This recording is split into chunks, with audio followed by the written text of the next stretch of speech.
सीधा रुख कर रहे हैं हम पहलगाम का, जहां पर हमारे सहयोगी नज़ीर मसूदी मौजूद हैं। नज़ीर, यहां पर हमने कुछ देर पहले तस्वीरें देखी थी स्थानीय लोगों की, वो सड़क पर आए हैं और साफ तौर पर उनका कहना है ये न सिर्फ कश्मीरियत पर, वहां के रोजगार पर, इंसानियत पे एक बहुत बड़ा हमला है। अभी आप पहलगाम में मौजूद है, करीब करीब 24 घंटे होने जा रहे हैं। कल दोपहर 3 बजे इस इलाके में एक बड़ा आतंकी हमला हुआ है। अभी तस्वीर क्या है वहां पर?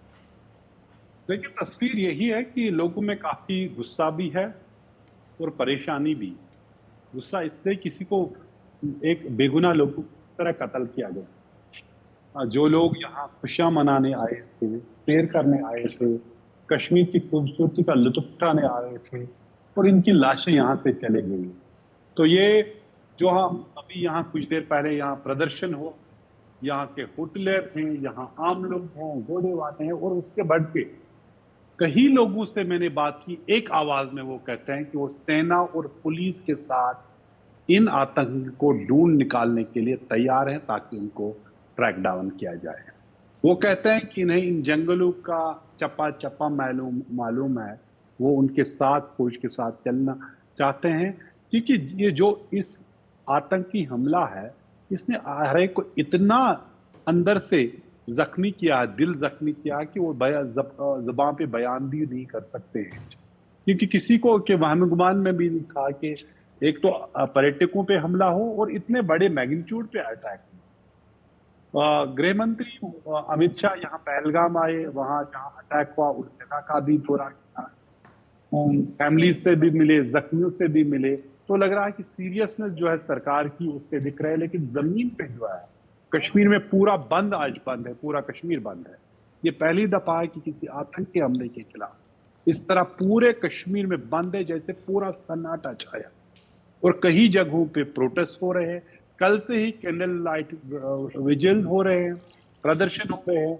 और आज पूरा प्रोटेस्ट, ट्रेड ऑर्गेनाइजेशन ने बंद निकाल दी, उसका समर्थन यहाँ जो रूलिंग नेशनल कॉन्फ्रेंस है उसने किया, पीडीपी ने किया और दूसरे गुटों ने किया। शायद ही कोई रिलीजियस या पॉलिटिकल ऑर्गेनाइजेशन है जिसने इसकी निंदा, कड़े रफ्तों में निंदा नहीं की। और लोग सड़कों पे आए, प्रोटेस्ट कर रहे हैं, न सिर्फ आतंकियों के खिलाफ नारे दे रहे हैं, बल्कि कह रहे हैं कि हम हिंदुस्तानी हैं, हिंदुस्तान हमारा है। इस तरह के नारे कश्मीर में कि सुनने को नहीं मिलते थे, लेकिन आज हमने यहाँ पहलगाम में देखा लोग किस तरह निकले। वो कह रहे थे ये इंसानियत का कत्ल है, जिस तरह बेगुनाहों को मारा गया। लेकिन बड़ा सवाल ये भी है कि सरकार को बिल्कुल मालूम ही नहीं था कि यह हमला होने वाला है। सूचना थी कि कोई बड़ा हमला होने वाला है। 4-5 दिन का हमने देखा कि जम्मू कश्मीर का डीजीपी नलिन प्रभात स्वयं खुद ऑपरेशन एक जगह से दूसरी जगह मीटिंग्स, ऑपरेशन रिव्यू ले रहे थे, लेकिन किसी को अंदाजा नहीं था कि पहलगाम में ये अटैक हुआ। और ये अटैक हुआ तब पता चला जब कई लोग मारे गए। शाम तक बिल्कुल सरकार टाइटली बता रहे थे एक ही पर्यटक मारा गया, लेकिन फिर पता चला 26 मारे गए, 17 जख्मी है, कई में से उनकी हालत गंभीर है। कुल मिला के इसने जो पूरी सुरक्षा की व्यवस्था जो कश्मीर में बनी थी, खासतौर पर कश्मीर घाटी में, उसको खत्म कर दिया।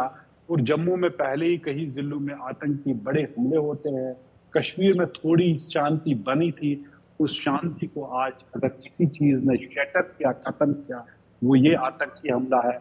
जाहिर सी बात है भारत सरकार का जो इसका रिस्पॉन्स होगा वो इतना ही शदीद होगा जिस शिद्दत से ये अटैक किया गया, बेगुनाहों को मारा गया। क्योंकि इसका जो इम्पैक्ट वो दिखाना चाहते हैं सिर्फ पहलगाम में नहीं, कश्मीर में ही नहीं, बल्कि कश्मीर से बाहर इसका इम्पैक्ट दिखाना चाहते थे कि पर्यटक यहाँ न आए।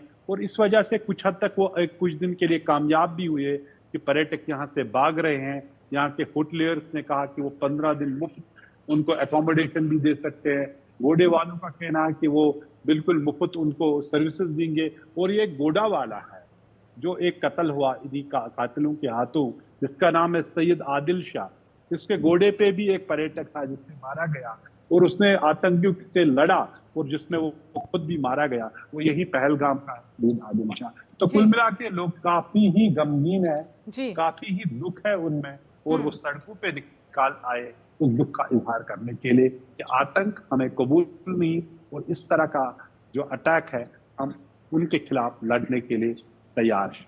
बिल्कुल, पहलगांव में जो हुआ वहाँ के लोगों के साथ पूरा देश साथ खड़ा है। न सिर्फ देश बल्कि पूरी दुनिया भर से जिस तरह से इस आतंकी हमले की निंदा हुई है वो सभी ने देखी है। इससे पहले कि मैं हिमांशु शेखर पे जाऊं, यहाँ पर एक बार नज़ीर ये भी बताएं, क्योंकि जो तस्वीरें जारी हुई है यहाँ पर आतंकियों की, स्केच जारी किए गए हैं और किस तरह का सर्च ऑपरेशन इस वक्त चलाया जा रहा है। करीब करीब 24 घंटे हो गए, क्योंकि 4 से 6 संख्या बताई जा रही है आतंकियों की। उस दिशा में क्या कदम और क्या अपडेट?